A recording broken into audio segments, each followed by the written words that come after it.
Le petit déjeuner politique. C'est le petit déjeuner politique de Guillaume Pelletier, qui est député Les Républicains de Loir-et-Cher et vice-président délégué des Républicains. Bonjour Guillaume Pelletier. Bonjour. Qu'avez-vous pensé globalement de cette intervention de l'État 27 minutes hier soir ? Bon, comme beaucoup de Français, c'était encore à l'évidence trop long et trop imprécis, mais il y eut quelques lueurs. La lueur du 11 mai, bien sûr, la lueur d'un mea culpa sur les failles d'un système bureaucratique et financier qu'Emmanuel Macron avait pourtant tant promu, la lueur d'un homme d'État, enfin, plutôt que d'un homme de communication ou de théâtre, et même, j'ai noté la lueur d'une empathie, en particulier pour tous ceux qui ne peuvent pas accompagner ceux qui meurent. Cette offense faite aux morts aujourd'hui, rappelant l'éternel combat de notre civilisation entre Antigone et Créon. Ce n'est pas rien, bien sûr, tout cela, mais cela ne suffira pas parce que les mots ne suffiront pas, les mots ne suffiront plus. Et on voit bien que sur la question des masques, des tests et bien sûr des écoles, tant reste à comprendre et à dire. Yves de Kerdrel avait totalement raison sur votre antenne il y a quelques instants. Quand on apprend la commande de l'État de 2 milliards de masques à l'horizon mai-juin, et que dans le même temps, on apprend que seuls 32 millions sont arrivés sur le territoire national, on voit bien les immenses failles de l'État, nation et stratège qui a disparu dans notre pays. Oui, on va y revenir dans un instant, Guillaume Pelletier. Alors, la sortie quand même de confinement, le 11 mai, s'il y a un respect strict, ça c'est une bonne chose d'avoir fixé une date, d'avoir fixé une échéance ? Oui, c'était indispensable d'avoir enfin une doctrine claire, une perspective, une forme de méthode pour l'ensemble de nos compatriotes, de nos travailleurs, de nos entrepreneurs et de nos personnels soignants. Mais il y a des conditions strictes qui ont été rappelées et dont on peut encore douter de la faisabilité. Les questions sont là, devant nous. La capacité de la France à importer et produire des masques en nombre pour l'ensemble de nos compatriotes. La question centrale, bien entendu, des tests que nous sommes incapables de produire de manière souveraine et indépendante. Et puis cette question qui nous préoccupe tous en tant que citoyens élus et parents surtout, c'est la question de la réouverture des écoles sans sécurité sanitaire. Chacun sait bien combien l'école et nos enfants sont des vecteurs de transmission du virus. Et il nous semble aujourd'hui très imprudent d'annoncer une réouverture des écoles, des collèges et des lycées à l'horizon du 11 mai, sans discussion. C'est une erreur d'annoncer ça, selon vous, Guillaume Pelletier, cette date du 11 mai pour la réouverture des écoles, ou qu'est-ce que vous voyez comme signification dans l'annonce de cette date pour les écoles, les collèges et les lycées ? Tout à la fois, elle me semble légitime pour la plupart des Français, de celles et ceux qui travaillent. C'est vrai que sur la question des écoles, je suis très dubitatif et sceptique sur l'impréparation ou l'imprécision de cette date. Alors c'est vrai que quand on regarde et qu'on relit avec très grande précision ce qu'il a pu dire, il a dit qu'à compter de cette date, elles pourront rouvrir de manière progressive. Mais il a oublié d'évoquer la nécessité de consulter de manière très méticuleuse, non seulement le Parlement, l'ensemble des élus nationaux et locaux, mais les personnels de l'éducation nationale, les représentants syndicaux et des parents d'élèves, pour être certains, et on en est loin, que l'ensemble des dispositifs nécessaires à une reprise des écoles soit possible. Rien que la question des masques, rien que la question des gestes barrières pour nos enfants, surtout en bas âge, tout cela n'est pas levé aujourd'hui. Donc ça me semble beaucoup trop imprécis et un peu précipité comme annonce sur la question des écoles. Oui, et même si, par exemple, dans nos pays, les pays voisins, en Allemagne, ils annoncent une reprise partielle des activités dans quelques jours et peut-être même plus tôt aussi de l'école. Comme quoi, finalement, nous ne serions pas les seuls à reprendre le chemin de l'école, Guillaume Pelletier. Certes, mais vous avez noté tout au long de ces 45 jours les différences considérables qui se sont creusées entre la France et nos voisins européens, en particulier les Allemands ou les Autrichiens. Eux sont on va prendre quelques exemples chiffrés. En Allemagne, c'est 2 à 3 fois plus de lits de réanimation. C'est une capacité à produire des masques et des tests qui n'ont rien à voir avec la France. Et la France, incontestablement, est en retard. La date du 11 mai pour le travail et les Français est une bonne chose. La date du 11 mai pour les écoles, aujourd'hui, cela relève d'une grande imprudence. Oui, et vous demandez des clarifications alors sur les masques, parce que est-ce qu'il y a des garanties ? Est-ce que vous avez perçu un certain nombre de garanties dans ces annonces, à la fois donc sur les masques, mais aussi les tests de dépistage ? Non, il y eut plutôt une politique de l'autruche, c'est-à-dire que comme la France est incapable de produire des tests, par exemple en nombre, le président de la République a annoncé qu'on ne testerait pas toute la population, comme s'il s'agissait de retourner le problème. Mais je dirais que plus inquiétant encore, bien sûr qu'il y a l'enjeu sanitaire, on vient d'en parler longuement, il y a le flou artistique qui règne sur les grandes questions économiques et sociales. Je pense en cet instant à tous nos travailleurs, bien sûr, à tous nos entrepreneurs.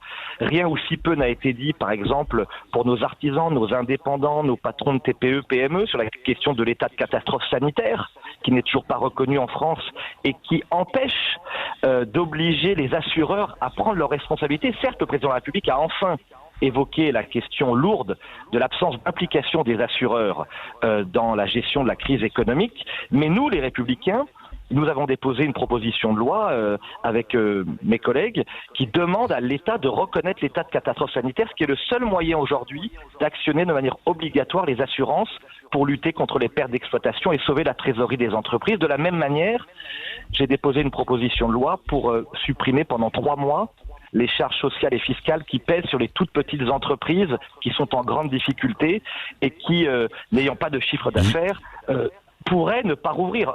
Écoutons bien ce qu'il a dit sur nos restaurateurs, nos hôteliers et tous les artisans et indépendants qui vont payer un lourd tribut de cette crise sanitaire et économique.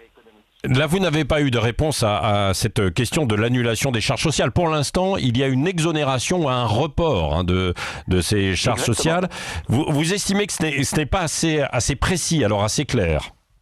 Nous pensons que, bien entendu, l'État ne peut pas tout et que le report pour un certain nombre d'entreprises est légitime, mais nous demandons à l'État de prendre en considération le tissu remarquable des toutes petites entreprises, des indépendants, des artisans, des commerçants qui sont en grande difficulté et pour lesquels nous demandons une mesure exceptionnelle, à savoir la suppression pure et simple des charges fiscales et sociales. Mais plus largement, je l'ai trouvé très en retrait ou très faible sur les enjeux économiques et la France d'après. Rien sur la valeur travail et la nécessité, par exemple, de mieux répartir les richesses entre le capital et le travail. Il faudra poser la question de l'augmentation des salaires, de la prise en considération des heures supplémentaires défiscalisées, d'une prime exceptionnelle pour récompenser les héros du quotidien. Cette France, ce peuple travailleur qui tient la France debout aujourd'hui. Oui, mais Guillaume Pelletier, est-ce que c'était l'heure hier soir de parler de cette France d'après, alors qu'il y a la France du moment ? Ah oui, je pense qu'à égalité, vous savez que moi je suis député de Loir-et-Cher, élu dans ma région du Centre-Val de Loire, et à égalité, les Français sont angoissés bien sûr de la crise sanitaire, nous en avons parlé, mais des enjeux économiques et sociaux. Ne sous-estimons pas la violence économique et sociale de la crise que nous connaissons, la désespérance de nos entrepreneurs et de nos travailleurs. Il faut une meilleure répartition des richesses en France. Il faut mieux récompenser le travail. Il faut dire aux Français la vérité, la France ne se redressera que par le travail et une meilleure récompense du travail. Il faut dire aussi la vérité aux Français sur la question centrale de la souveraineté, de l'État-nation, de l'État stratège, sur l'idée centrale de la lutte contre les gaspillages et la bureaucratie qui pénalise au quotidien l'efficacité du système économique français. Oui. Alors à propos du travail, Guillaume Pelletier, vous avez émis l'idée de supprimer par exemple jusqu'à 5 jours de RTT, 5 RTT, pour financer l'agriculture, la santé notamment. Est-ce que vous allez déposer une proposition de loi en ce sens ou pas ? Oui, mais dans l'ordre. C'est-à-dire que j'ai dit depuis le début, et je ne transigerai pas, nous ne transigerons pas avec les Républicains et Christian Jacob sur cette hiérarchie des valeurs. Oui. La première des priorités, c'est de récompenser mieux et davantage le travail. Et donc d'augmenter les salaires, les revenus et le pouvoir d'achat de celles et ceux qui font des efforts. Les Français ne supportent plus depuis des décennies qu'on leur demande des efforts sans récompense. Et aujourd'hui, chacun doit participer. La première des priorités, c'est d'augmenter les revenus par une baisse des charges et des cotisations. La seconde, c'est de contraindre les puissants, et en particulier les banques, les assurances, les sociétés d'autoroutes, à participer à l'effort national. Je proposerai bientôt, par exemple, un plan de lutte contre les fraudes sociales et fiscales. 80 milliards d'euros qui disparaissent chaque année en France, par exemple. Nous pourrions proposer la suppression de tout crédit d'impôt pour les fraudeurs fiscaux, parce qu'il faut que chacun participe à l'effort national. Enfin, oui, vous avez raison, Il faudra dire la vérité aux Français. Si on doit redresser la France, chacun devra participer à l'effort. Et sur la base du volontariat, il ne me semble pas inopportun de proposer aux Français d'offrir, entre autres aux personnels soignants, à la question centrale de la santé ou de la souveraineté alimentaire et agroalimentaire, un don de 1, 2 ou 3 jours de RTT sur les 33 jours de RTT de congés dont nous bénéficions chaque année. Est-ce qu'il faut faire un effort aussi pour les plus modestes, il va y avoir l'aide exceptionnelle pour les familles justement les plus modestes et les étudiants, c'est ce qu'on a entendu hier soir. Et d'autres ont émis l'idée d'un revenu universel pour faire face à ces personnes et notamment à 7 millions de personnes en difficulté. Qu'est-ce que vous pensez de cette idée, Guillaume Pelletier ?